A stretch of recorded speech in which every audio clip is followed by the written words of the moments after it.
মন খারাপ থাকলে কিভাবে নিজেকে সামলাবেন? আপনার কি এরকম কখনো মনে হয় যে সকালটা তো বেশ ভালোই কাটলো, কিন্তু হঠাৎ মনটা ভারী হয়ে গেল, মনটা কেমন যেন খারাপ লাগা শুরু করলো, কোনো কিছুই ভালো লাগছে না, কারোর সাথে কথা বলতেও ইচ্ছা করছে না, বা এরকম কি মনে হচ্ছে যে আমার আসলে কেমন লাগছে এটা কেউ ঠিকমতো আমাকে বুঝবে না?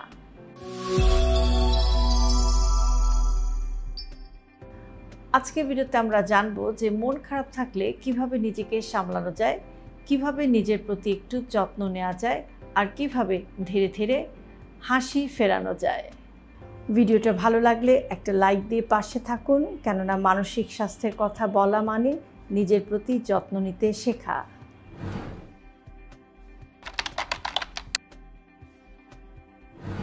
প্রথমেই একটা কথা খুব স্পষ্ট এবং পরিষ্কার করে বলি যে মন খারাপ মানেই কিন্তু দুর্বলতা নয়। আপনার মন খারাপ মানে আপনি কখনোই নিজেকে দুর্বল ভাববেন না। মন খারাপ হওয়া মানে এটা খুবই স্বাভাবিক এবং খুবই কমন একটি মানসিক প্রক্রিয়া বা মেন্টাল হেলথ প্রসেস। আপনার মন খারাপ হতে পারে নানাবিধ কারণে।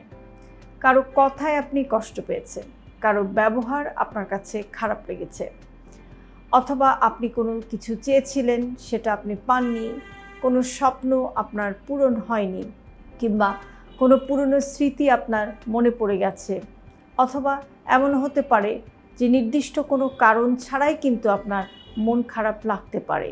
আমাদের মস্তিষ্ক যখন একটু বেশি চাপ, একটু বেশি হতাশা অনুভব করে, তখনই এই মন খারাপের সিগন্যাল দেয় যেন আমরা একটু থেমে যাই এবং নিজের যত্ন নেই।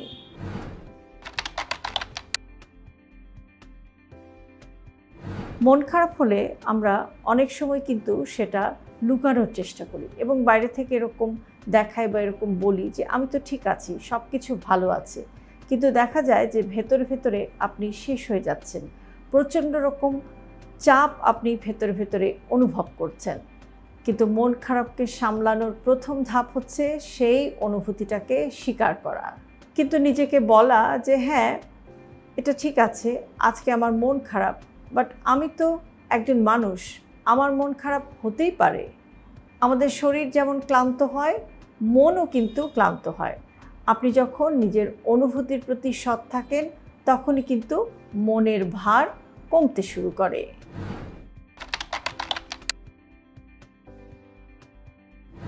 এখন আসি একেবারে বাস্তব টিপসের দিকে, যেগুলো আপনি আজ থেকেই প্রয়োগ করতে পারেন।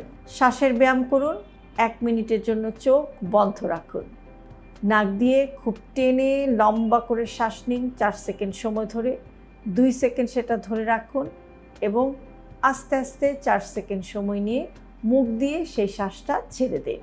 3 বার এমন করলে আপনার মাথা হালকা লাগবে। আর এটা বৈজ্ঞানিকভাবে প্রমাণিত যে ডিপ ব্রিদিং এক্সারসাইজ আপনার নার্ভাস সিস্টেমকে শান্ত করে। নিজের সাথে কথা বলুন। অনেক সময় আমরা নিজের প্রতি খুবই কঠোর হয়ে যাই। আমি পারিনি, আমি ব্যর্থ, এসব কথা বারবার বলি। বরং নিজের সাথে এমনভাবে কথা বলুন যে আপনি একজন বন্ধুর সাথে কথা বলছেন। আজকে আমার মন খারাপ, সো হোয়াট, ঠিক আছে, আমার মন ভালো হবে, আমি একটু সময় নিই। সেলফ কম্প্যাশন মানে নিজেকে দয়া নয়, বরং নিজেকে বোঝা। মনোযোগটাকে ঘুরিয়ে দিন। যখন আমাদের মন খারাপ থাকে, তখন আমাদের মস্তিষ্ক কিন্তু একটা লুপের মধ্যে চলতে থাকে।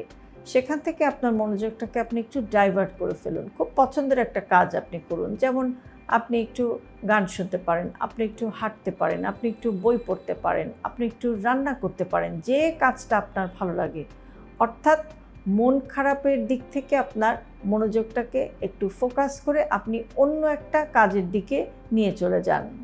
আপনি একটা মুড রিসেট লিস্ট বানাতে পারেন এবং সেখানে আপনি 3-4টা জিনিসের কথা লিখে রাখতে পারেন যেগুলো করলে আপনার মন ভালো হয়ে যায়। আমি যদি আমার কথা বলি, যখন আমি একটু ডাউন থাকি, আমার একটু মন খারাপ থাকে, আমি রাইট অ্যাওয়ে ক্যামেরাটা অন করি, কেননা ভিডিও বানানোটা আমার একটা প্যাশন। এবং আমি যখন একটা ভিডিও বানাই, আমার কিন্তু স্ট্রেস রিলিফ হয়, আমার মন ভালো লাগে, কারণ এই কাজটাকে আমি অনেক পছন্দ করি। এভাবেই আপনি আপনার মনটাকে কিন্তু একটু রিসেট করে নিতে পারেন নিজের ভালো লাগার কাজের মধ্যে, যেটা কিন্তু মন খারাপ হলে সেটা সামলাতে আপনাকে হেল্প করবে। বিশ্বস্ত কারোর সাথে কথা বলুন। আপনি যদি নিজের মধ্যে আপনার সব কথা, সব ব্যথা, সব কষ্ট লুকিয়ে রাখেন, তাহলে কিন্তু ক্রমশ সেটা আপনার চাপটাকে আরও বাড়াতে থাকবে।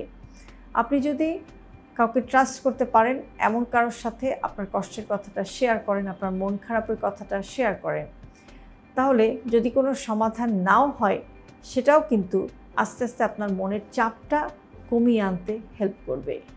সমাধান যে সবসময় বের হয়ে আসবে এমনটা জরুরি না, কিন্তু শেয়ারিং ইজ কেয়ারিং।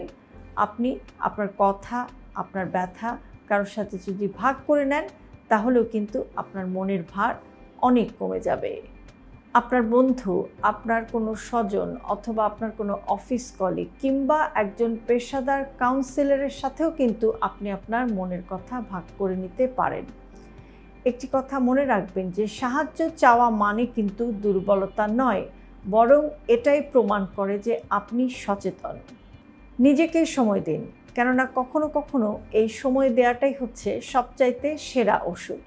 একটা জিনিস লক্ষ্য করলে দেখবেন যে কোনো একটা বিষয় আপনার মন খারাপ, সেটার জন্য আপনি আজকে যে চাপটা ফিল করছেন, দেখবেন আগামীকাল চাপটা একটুখানি কমে এসেছে, তার পরের দিন আরও একটু কমে এসেছে। এভাবে সময় যত গড়াতে থাকবে, আপনার মনের চাপটা কিন্তু ন্যাচারালি আস্তে আস্তে কমতে থাকবে।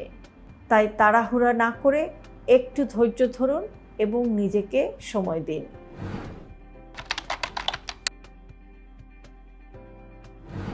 কখন সাহায্য নেওয়াটা জরুরি? যদি আপনি দেখেন যে আপনার এই মন খারাপটা অনেক দিন যাবৎ চলছে এবং অনেক সময় নিচ্ছে, কিছুতেই আপনার মন কিন্তু ভালো হচ্ছে না, সবসময়ের জন্যই আপনার মন খারাপ থাকছে, অথবা কোনো কাজে আপনার মন বসছে না, কোনো কিছুতে আপনি ফোকাস করতে পারছেন না, কোনো কিছুতে আপনি কনসেন্ট্রেট করতে পারছেন না, কাজের আগ্রহটাই আপনি হারিয়ে ফেলছেন, আপনার ঘুম ঠিকমতো হচ্ছে না, হয়তো বেশি ঘুম হচ্ছে অথবা কম ঘুম হচ্ছে, খাওয়া দাওয়াটা ওলটপালট হয়ে যাচ্ছে, হয়তো বেশি খাওয়া হচ্ছে অথবা কম খাওয়া হচ্ছে, কিংবা কারোর সাথে কথা বলতে আপনার ভালো লাগছে না, অথবা মাঝে মাঝে আপনার মরে যেতে ইচ্ছা করছে। তো এই যে পরিস্থিতিগুলো, এগুলো কিন্তু তখন আর শুধুমাত্র মন খারাপের মধ্যে সীমিত নেই বা সীমাবদ্ধ নেই, আপনি কিন্তু আস্তে আস্তে ডিপ্রেশনের দিকে চলে যাচ্ছেন। এরকম যদি অবস্থাটা হয়, তাহলে অবশ্যই এই সময় আপনাকে একজন পেশাদার মানুষের সাহায্য নিতে হতে পারে। সেটা হতে পারেন একজন সাইকিয়াট্রিস্ট অথবা একজন সাইকোলজিস্ট। আপনি যদি একজন পেশাদার মানুষের হেল্প নেন, তখন কিন্তু আপনি নিজেই ডিফারেন্সটা বুঝতে পারবেন। মন খারাপ আমাদের জীবনের একটা অংশ, কিন্তু সেটা যেন পুরো জীবনটাকে ঢেকে না ফেলে, সেটাই হচ্ছে মূল কথা।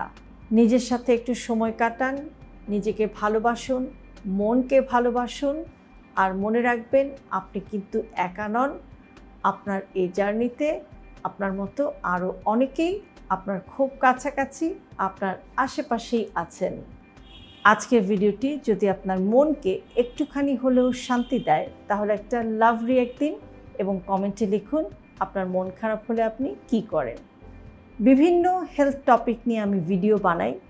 মেন্টাল হেলথ বা মানসিক স্বাস্থ্য নিয়েও আমি নিয়মিতই আপনাদেরকে ভিডিও দেওয়ার চেষ্টা করি।